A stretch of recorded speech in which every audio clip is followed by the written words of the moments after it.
It started with a simple conversation on a Friday evening in our Hyde Park apartment, one of those converted historic homes near Bayshore Boulevard that we'd been sharing for the past 8 months of our 2-year relationship. Brittany was getting ready for another girls' night, her third this month, and honestly, the pattern was starting to wear on me. These weren't casual coffee meetups or dinner dates with friends. These were elaborate productions that started with group texts at noon, escalated through hours of outfit coordination and pre-gaming discussions, and inevitably ended with some kind of drama that spilled over into our relationship for days afterward. The previous week's girls' night had ended with Brittany calling her ex-boyfriend at 2 a.m. while drunk, crying about how he'd never understood her the way her friends did. I'd woken up to find her on the balcony, voice carrying through the sliding door as she told him things about our relationship that I'd thought were private. When I'd mentioned it the next morning, she dismissed my concerns as jealousy and insecurity. Tonight felt like the right time to finally address what was becoming a recurring issue. I made what I thought was a reasonable request. Hey, could we maybe set some boundaries about the girls' nights? Last week you called your ex at 2 a.m., and I just think. The look she gave me could have frozen Tampa Bay. Boundaries? Are you seriously trying to control who I talk to and when? You know what? I'm done with your jealous, controlling behavior. I hadn't even finished my sentence. I'm not trying to control anything. I just thought we could talk about. Don't expect me to talk to you until you figure out how to respect my independence. She grabbed her purse and keys with theatrical precision. I'm going out with my girls. When I get back, you better have learned some respect for my autonomy, or we're going to have a serious problem. The front door slammed hard enough to rattle the windows facing Bayshore Boulevard. I stood there for a moment, genuinely wondering if I'd somehow been unreasonable. Had asking for a conversation about boundaries really been controlling? Had I missed something? I spent that evening replaying the conversation, questioning every word I'd said. Maybe I had come across wrong. Maybe I should have approached it differently. By the time she stumbled in at 3 a.m., I was ready to apologize for whatever I'd done. But she walked right past me like I was invisible, went straight to the bedroom, and shut the door without a word. Day one of what I didn't know would be a 4-day education in emotional manipulation had officially begun. I tried the reasonable approach first. Left an apology note on the bathroom mirror that morning. I'm sorry if I came across as controlling. Can we please talk about this? The note was still there when I got home from work that evening, untouched and slightly curled from the bathroom humidity. If anything, she'd seemed to deliberately avoid looking in that direction when getting ready for work. Day 2. I offered to cook her favorite breakfast. Got up early, made fresh coffee the way she liked it, prepared those blueberry pancakes with the real maple syrup she insisted on buying from that expensive organic place on Hyde Park Village. She poured herself coffee from the pot I'd made, walked right past the perfectly arranged plate, and left for work without acknowledging I existed. The pancakes sat on the counter until evening, growing cold and stale, a silent monument to the conversation she was refusing to have. I tried texting around lunchtime. Can we please talk about this? I never meant to sound controlling. Read receipts showed she'd seen the message at 12:43 p.m. No response came that day or the next. That's when the girls got involved, and I started to understand this wasn't just about Brittany being upset. This was an orchestrated campaign. Madison called me Tuesday afternoon while I was reviewing quarterly reports at my desk downtown. Her voice had that artificially concerned tone people use when they're about to lecture you.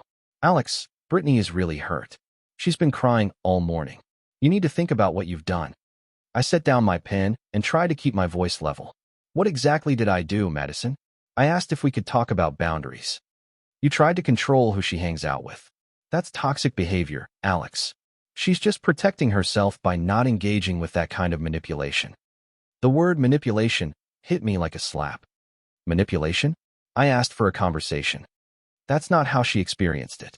You need to examine your motives and really think about why you're trying to isolate her from her support system. Jessica texted me that same evening, her message arriving just as I was heating up leftover takeout for dinner. Girls' night is important for Brittany's mental health. You're being selfish by trying to take that away from her. She needs her friends, especially when she's dealing with relationship stress. I read that message 3 times, each reading making less sense than the last. When had I tried to take anything away? I'd asked for a conversation about what felt like appropriate boundaries around contact with ex-boyfriends. Somehow, that had been transformed into an attack on her friendships and mental health. Wednesday brought Ashley's contribution to what I was beginning to recognize as a carefully coordinated campaign. A social media post on her Instagram story that didn't mention names, but might as well have included my photo and address. When someone tries to isolate you from your friends, that's a red flag, triangular flag. Ladies, protect your independence. Toxic partners will always try to cut you off from your support system as their first move. Don't let anyone dim your light sparkles. The post had been up for less than 2 hours and already had dozens of supportive comments from their mutual friend circle. Heart emojis and fire emojis and comments like, "Preach," and so important to recognize these patterns early. I screenshotted it, though I wasn't sure why at the time. Some instinct told me to document what was happening, even though I couldn't have articulated what exactly was being done to me. By Thursday morning, I was starting to see the pattern clearly. This wasn't about girls' night or boundaries or respect.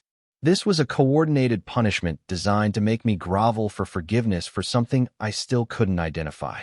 The speed with which her entire friend group had mobilized, the uniformity of their messaging, the way they'd all somehow reached the same conclusions about my motives and character. It felt too organized to be spontaneous. That's when everything changed. I was folding laundry in our bedroom when Brittany finally spoke for the first time in 4 days. She leaned against the door frame with this smug expression, like she was about to magnanimously end my suffering. "So," she said, crossing her arms, "when are you going to apologize?" I didn't stop folding clothes. Apologize for what? This has been the most peace I've had in months. Her smug look dropped like a stone. "Excuse me. You heard me. No drama, no manufactured crises, no walking on eggshells. It's been nice." "You can't be serious." I kept folding, matching corners with deliberate precision. "Dead serious. Your friends keep texting me about how hurt you are, but honestly, I'm starting to wonder what I was apologizing for all these months." She stared at me for a long moment, probably waiting for me to break, to rush over and take it back. When I didn't, she huffed and left the room. The door didn't slam this time. It closed with the quiet click of someone who'd just realized their power play wasn't working. That night, I lay in bed thinking about the past 4 days, really analyzing what my life had been like without the constant emotional management I'd grown accustomed to. No arguments about whose turn it was to take out the trash. No passive-aggressive comments about how I'd loaded the dishwasher wrong, with pieces rearranged to demonstrate the correct way while she huffed around the kitchen. No dramatic sighs when I wanted to watch the Rays game instead of her reality shows about rich women fighting in expensive restaurants. For the first time in our 2-year relationship, I was starting to enjoy the quiet. More than that, I was beginning to remember what it felt like to come home without immediately scanning for signs of her mood, without calculating what version of myself I needed to be to keep the peace. But Thursday's conversation had been a turning point. Her shocked reaction when I said I preferred the peace told me everything I needed to know about what our relationship had become. That weekend, I started looking at apartment listings online. Not because I was angry or hurt, but because I was finally thinking clearly for the first time in 2 years.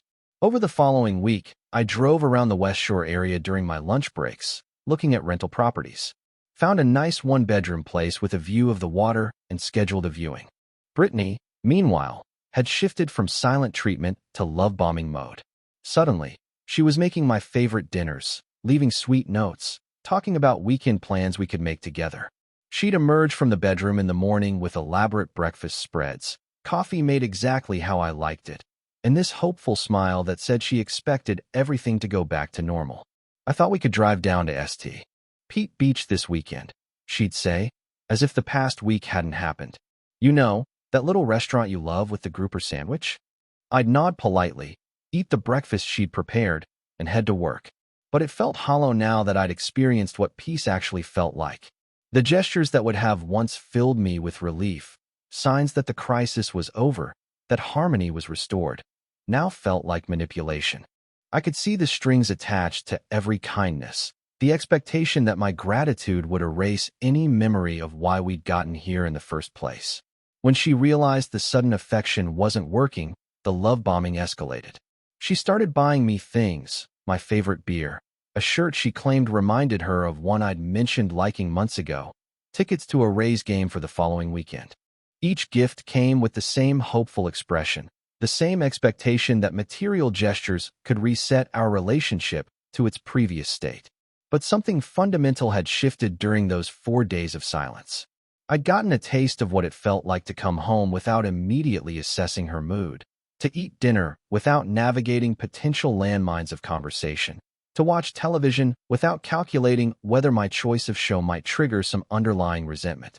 I'd remembered what my own company felt like, what my own thoughts sounded like when they weren't constantly interrupted by the need to manage someone else's emotions. The apartment viewing went well. The landlord, a retired couple who owned several properties in the area, seemed impressed by my employment history and references.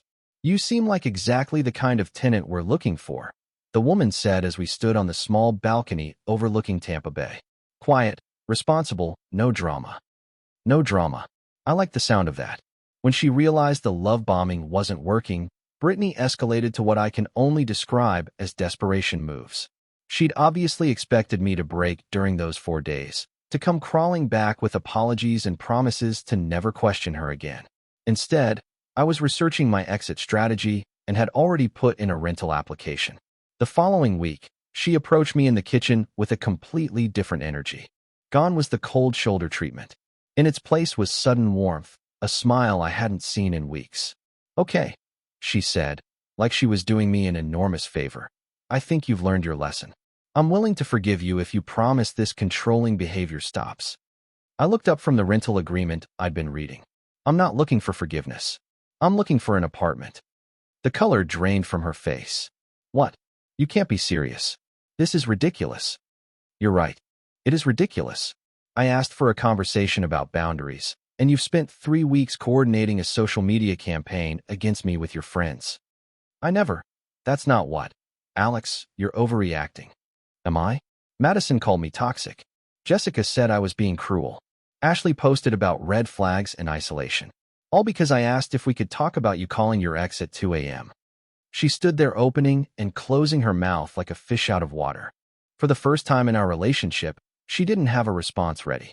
"This is just a misunderstanding," she finally said. "We can work this out." "There's nothing to work out. You taught me exactly what I needed to know." Over the following week, while she alternated between attempting to love bomb me back into submission and having increasingly dramatic phone conversations with her support network, I quietly finalized my exit strategy.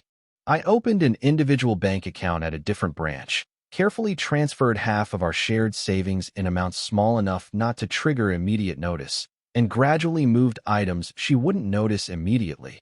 A few changes of clothes, important documents, my laptop and charger, some books, and photos that meant something to me. The process was surprisingly methodical. Each lunch break, I'd take a small box to my car. Each evening after work, I'd stop by the new apartment to drop off another load. The landlords had been generous about letting me start moving things in before the official lease date, understanding that relationship transitions could be complicated. Brittany was so focused on her campaign to win me back, and then later on coordinating her social media strategy with her friends, that she never noticed the gradual disappearance of my belongings. I left the obvious things, my dresser, the bookshelf we'd bought together, most of my clothes. But anything with genuine personal or practical value slowly migrated to West Shore. By the time she realized I was serious about leaving, I was already packed and ready to go. The only things left were furniture that could easily be replaced and a few items I was willing to sacrifice for the sake of a clean break. The next few weeks became a masterclass in escalation tactics that would have been impressive in their coordination if they hadn't been so destructive. When love bombing didn't work, when promises to change fell flat, when attempts to rewrite history failed completely, Brittany and her friend group shifted into what I can only describe as scorched earth mode. The social media posts became more pointed and personal. Brittany shared articles about men who abandon relationships over nothing, adding captions about learning someone's true character during difficult times. Sometimes people show you who they really are when you need them most. Grateful for the friends who actually show up 100 points. Each post garnered dozens of supportive comments from her circle, creating an echo chamber of validation for her version of events. Madison created what I later learned was a group chat called Support Brit that coordinated their response to my unreasonable behavior.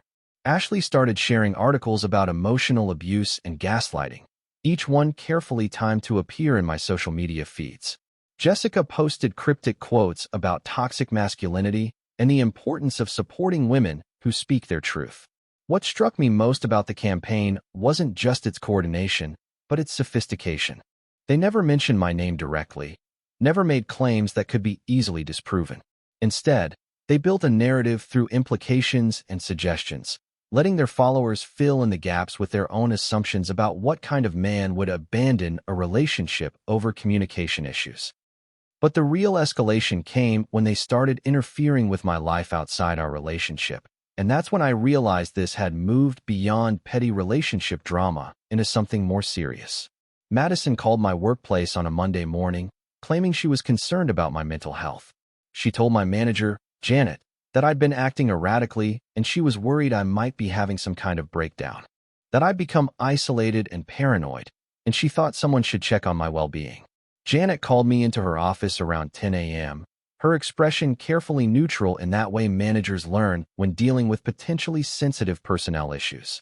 Alex, I need to ask you something, and I want you to be completely honest with me. Are you having any personal issues that might affect your work? I knew immediately what had happened. The timing was too convenient, and Janet's phrasing was too careful for this to be a routine check-in. Did someone contact you about my personal life over the weekend? She shifted uncomfortably in her chair, clearly not wanting to be in the middle of personal drama. I received a call Sunday evening. Someone claiming to be concerned about your mental state, saying you'd been acting erratically and she was worried about your stability. That someone was my ex-girlfriend's best friend. I ended an unhealthy relationship 3 weeks ago, and apparently that's being presented as evidence of mental instability. Janet's expression relaxed slightly. Your work performance hasn't suffered at all. If anything, you seem more focused and energetic lately. But when someone calls expressing genuine concern about an employee's mental health, I'm obligated to follow up. I understand completely, and I appreciate you handling this professionally. I'll be updating my emergency contact information to remove anyone connected to this situation. And if you receive any more calls of this nature, please let me know immediately. That afternoon brought another escalation. Jessica called my gym, claiming I'd used Brittany's credit card without permission to pay for my membership. The manager, Dave, was apologetic when he called to inform me they'd had to freeze my account pending resolution of the disputed charge. I hate to do this, Alex, but when someone reports unauthorized use of their card, we have to take it seriously until it gets sorted out. I drove down to the gym immediately with my bank statements and credit card records, spread them out on Dave's desk, showing 18 months of membership payments from my own account, including the autopay setup that had been in place since before I'd even met Brittany. Dave reviewed the documentation and shook his head. This is harassment, plain and simple. We see this sometimes during ugly breakups. I'll restore your account immediately and make a note that any future complaints from this person should be disregarded. Can you tell me exactly what she said when she called? She claimed you'd stolen her credit card information and had been using it to pay for things without her knowledge. Said she discovered several unauthorized charges and wanted to report them to prevent further fraud. The calculated nature of it was stunning. She tried to frame me for credit card theft, knowing that would not only inconvenience me, but could potentially damage my reputation with the gym staff. By Wednesday, 3 of our mutual friends had received calls from various members of Brittany's circle. Each conversation followed the same script, and each friend who called me afterward described almost identical interactions. My brother Kevin called first. Alex, I got the weirdest call from Madison yesterday. She said you've been acting really strange lately, that you might be having some kind of psychological episode. Said you'd become verbally aggressive and that Brittany was scared to be around you. What exactly did she tell you? That you'd been emotionally abusive throughout the relationship, but it had escalated recently. That you'd started controlling who Brittany could talk to and when. She was worried you might be dangerous and thought someone should check on your mental state. Did she mention anything about why we broke up? No, she just said you'd suddenly become aggressive and paranoid, and that Brittany was concerned you might hurt yourself or someone else. My college friend Ryan shut down the conversation immediately when Ashley tried her version of the script. He called me that evening, clearly annoyed. Some woman named Ashley called me today trying to convince me you've lost your mind. I told her I've known you for 8 years, and the guy she was describing wasn't anyone I'd ever met. Then she got defensive and started asking if I really knew you as well as I thought I did. What did you say? I told her maybe she should worry less about my friend's mental health and more about why a grown woman was calling strangers to spread rumors. She hung up pretty quickly after that. But not all our mutual friends were as perceptive. Two people I'd considered close acquaintances started treating me differently, keeping conversations short and avoiding the usual social invitations. The poison was spreading, and I was starting to understand that Brittany's campaign wasn't just about getting me back. It was about destroying my reputation and social connections as punishment for leaving. The harassment campaign was spreading, but it was also starting to backfire. The people who actually knew me were getting suspicious when a woman started calling them with detailed psychological assessments of her own boyfriend. About a week after I'd moved into my new apartment, Thursday evening brought police officers to my door. "Are you Alex Peterson?" one of them asked. "We got a wellness check request. Someone reported that you might be a danger to yourself or others." I felt that familiar surge of anger, but I kept my voice calm. "Let me guess. The report came from my ex-girlfriend, who I separated from a couple of weeks ago." The officers exchanged glances. "Can we come inside and verify that you're okay? It's routine for this type of call." I invited them in, showed them around my clean, organized apartment, answered their questions about my mental state and recent behavior. They were professional but clearly skeptical about the report they'd received. "Sir, I have to ask, are you having any thoughts of harming yourself or anyone else?" "Officer, the only harm I'm thinking about involves hiring a lawyer to stop this harassment campaign." The older officer nodded. "That might not be a bad idea. We see this pattern sometimes. Someone doesn't get the response they want from a breakup, so they try to use official channels to force contact or create problems." After they left, I sat in my new living room looking at my phone. She'd actually called the police and suggested I might be dangerous. A woman who'd lived with me for 2 years had just told law enforcement that I posed a threat to public safety. That's when I realized I wasn't dealing with someone who was simply hurt or angry about our separation. I was dealing with someone who was willing to destroy my reputation, my career, and potentially my freedom because I'd refused to accept her emotional manipulation. Friday morning, I called a lawyer. "I want to document this harassment campaign and explore legal options," I told him, spreading out the documentation I'd been compiling: screenshots of social media posts, records of workplace harassment calls, and incident reports from the escalating behavior. He reviewed everything carefully. "This is actually a very clear pattern of harassment and defamation. When someone starts making false reports to police and contacting your employer, that crosses legal lines. What are my options? We can send a cease and desist letter first. If the harassment continues, we can file for a restraining order and pursue civil remedies for defamation." The following Tuesday, after my lawyer had drafted and reviewed the cease and desist letter, Brittany was served with the legal papers at our old apartment. According to the process server, she was genuinely shocked when she realized I'd taken legal action. Apparently, she'd expected me to continue absorbing her escalating behavior indefinitely. But the most telling part was her immediate response. Within an hour of being served, she'd called her sister, her mother, and 3 friends to complain that I was using lawyers to intimidate her and making their private business public. The woman who'd spent weeks involving everyone from my boss to the police in our personal issues was suddenly concerned about privacy the moment she faced legal consequences for her actions. The cease and desist letter worked like magic. My phone, which had been buzzing with manipulative texts and voicemails for weeks, went silent. My workplace returned to normal. The constant anxiety of wondering what false report she'd file next simply disappeared. 2 weeks later, she made one final attempt at contact. She showed up at my apartment with Madison, both of them clearly expecting me to be impressed by their determination.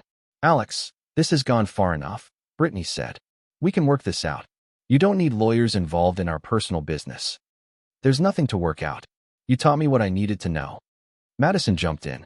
"He's being completely unreasonable, Britt. You asked for one simple apology." I looked at Madison directly. "She asked for an apology for asking to have a conversation about boundaries. Do you think that's reasonable?" Madison's response came immediately, as confident as ever. "You were trying to control who she talks to and isolate her from her friends. That's exactly what abusers do." I asked if we could discuss her calling her ex-boyfriend at 2 a.m. while drunk, sharing private details about our relationship. Is that controlling? For the first time, Madison hesitated. She glanced at Brittany, who was suddenly very interested in examining her shoes. That's not what she told us. What exactly did she tell you? Madison looked between Brittany and me, clearly realizing there might be more to the story than she'd been told. You're throwing away 2 years over a misunderstanding. Brittany tried one last time. You threw it away the moment you decided silence was an appropriate response to a reasonable request. Everything that happened after that was just documentation of who you really are. They left without another word. 3 months later, Ryan texted me that Brittany was already in a new relationship. Someone she'd met 6 weeks after our final conversation. The woman who'd given me 4 days of silent treatment to teach me a lesson had moved on to someone new in less time than our separation process had taken. But the lesson she'd actually taught me was more valuable than she could have imagined. Those 4 days of silence had shown me that I could live peacefully without constant drama. I didn't need to negotiate with manipulation or manage someone else's emotions to have a relationship. The boundaries I'd learned to enforce became standards I wouldn't compromise again. She'd wanted to punish me with silence until I learned my place in her social hierarchy. Instead, she taught me that sometimes the most powerful thing you can do is simply stop playing someone else's game. My apartment in West Shore became the peaceful refuge I'd never known I needed. The quiet routine I discovered during her silent treatment became a lifestyle I genuinely enjoyed. The friends who stayed were the ones who never needed me to manage their emotions. 6 months later, I was having coffee with Ryan at Armature Works when he brought up my old relationship. You know, I never realized how stressed you looked when you were with her, he said. You seem like a completely different person now. I feel like a different person. Turns out there's a big difference between harmony and peace. What do you mean? Harmony is when you're constantly adjusting yourself to accommodate someone else's moods and drama. Peace is when you don't have to do that anymore. He nodded slowly. That makes sense. I always thought you two seemed happy, but now I realize you just seem tired. The last voicemail Brittany had left, demanding that I come home and work things out like adults, was still saved on my phone. Sometimes I'd listen to it to remember how different my life sounded when someone else controlled the volume. These days, the only voices in my house are the ones I choose to hear. And that silence she'd meant as punishment? It turned out to be the most valuable gift she could have given me. Because sometimes silence really is golden, and the right person's absence can be more valuable than the wrong person's presence. Dear listeners, that's our ending. If it resonated, subscribe to support the channel. See you next time.